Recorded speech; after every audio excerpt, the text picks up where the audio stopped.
نو نن په معاشره کې داسې تکلیف جوړ دی، هر سړی پریشانه دی، هر سړی د ماښام په ګولۍ پورې حیران دی. د دې وجه څه شته؟ یو روایت را نقل دی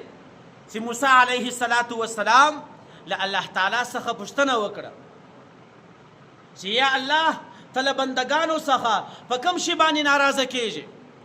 ای الله ستا د ناراضتیا علامې څه دي؟ موږ ته به په څه باندې معلومیږي چې اوس الله تعالی له موږ څخه ناراضه دی؟ الله تعالی په جواب کې ورته فرمایي چې ای موسی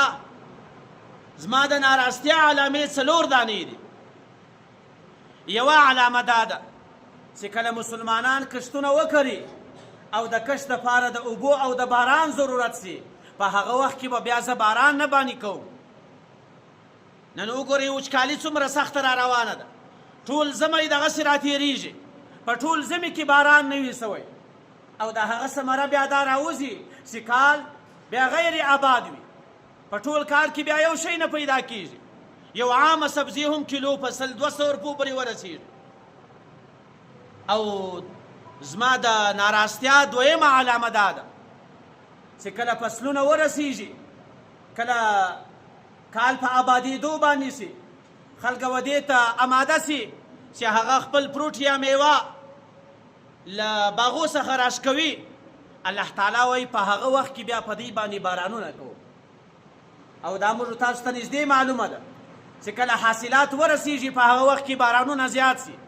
او بارانونه هم ټول داسې بارانونه وي چې له هغو سره سیلابونه ورسره وي. چې کله حاصلات ورسېږي بیا باران کېږي، د حاصلاتو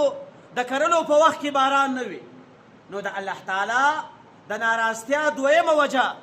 الله تعالی موسی علیه السلام ته فرمایي چې کله حاصلات ورسېږي په هغه وخت کې بیا زه بارانونه کوم.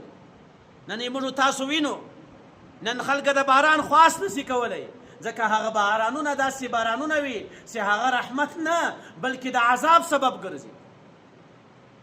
او درېیمه علامه د الله تعالی د ناراضتیا هغه دا ده چې الله تعالی وایي زه به پر هغه قوم باندې ظالم حکمران مسلط کړم. هغه به داسې حکمرانان وي چې د هغو به ژبې داسې خوږې وي لکه ګوړه، لکه شات، لیکن زړونه به د ځناورو غوندې وي، په زړو باندې به هغه ډېر سخت وي. هغو ته چې هر څه پند رسېږي هغه به د ځان دپاره دوی پټوي،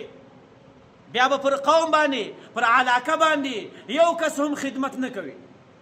نن یې موږ تاسو وینو، زموږ ستاسو پر سر باندې چې کوم حکمرانان دي، هغه که د باچا په صورت وي، که د وزیر په صورت باندې، که د ملک په صورت باندې، هغه ټول ظالم کسان پر موږ تاسو باندې مسلط دي. او د الله تعالی د ناراضتیا تر ټولو اولنۍ وجه هم دا ده. نو اوس چې موږ تاسو الله تعالی راضي کوو د الله تعالی د رضا دپاره، هغه اسباب دا دي چې موږ تاسو به خپله زندګي، خپل تګ و راتګ، خپل صورت و سیرت د محمد رسول الله په طریقه باندې برابرو. چې کله زموږ ستاسو اعمال برابر سي، زموږ ستاسو اقوال برابر سي، زموږ ستاسو تګ و راتګ د محمد رسول الله په طرز و طریقه باندې سي، بیا به پر موږ تاسو باندې کافر هم نه وي غالبه. نن که په دنیا کې وګورئ 50 ملکه اسلامي ممالک دي او د مسلمانانو تعداد تر عرب زیات سوی دی. په دویمه مرتبه کې چې و مسلمانانو ته ډېر نږدې دي هغه عیسایان دي، د عیسایانو تعداد تقریبا 50 کروڑه ته رسېدلی دی، لیکن د مسلمانانو تعداد تر عرب زیات دی. لیکن هغه عیسایان، هغه یهود و نصارا زموږ ستاسو په پزو کې فیضوان راچولی دی، هغو زموږ ستاسو وغاړې ته رسۍ راچولې ده. نن زموږ ستاسو سیرت او صورت، زموږ ستاسو تګ و راتګ، زموږ ستاسو د اولادو تربیه ټول د هغو په طرز و طریقه باندې. نن زه وینم په معاشره کې پښتانه وینم، او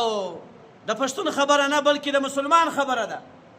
ډېر د عزت خلک وینم، لیکن هغو طرز و طریقه د هغو د اولاد تربیه ټول د عیسایت و طرف ته روانه ده.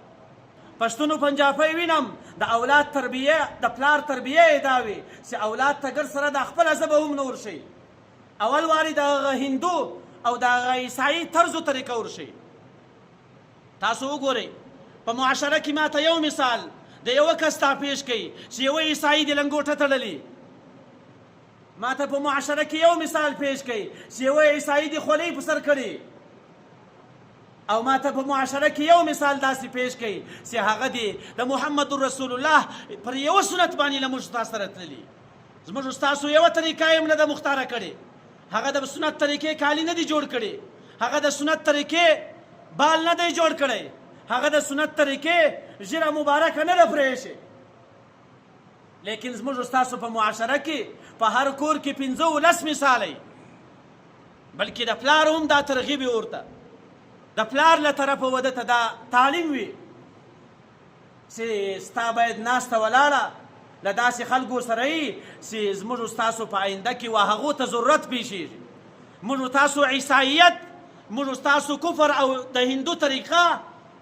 د آینده وخت دپاره ضرورت بولو نو موږ تاسو ته پکار ده چې موږ تاسو خپله زندگی د محمد رسول الله په نقش و قدم برابره کړو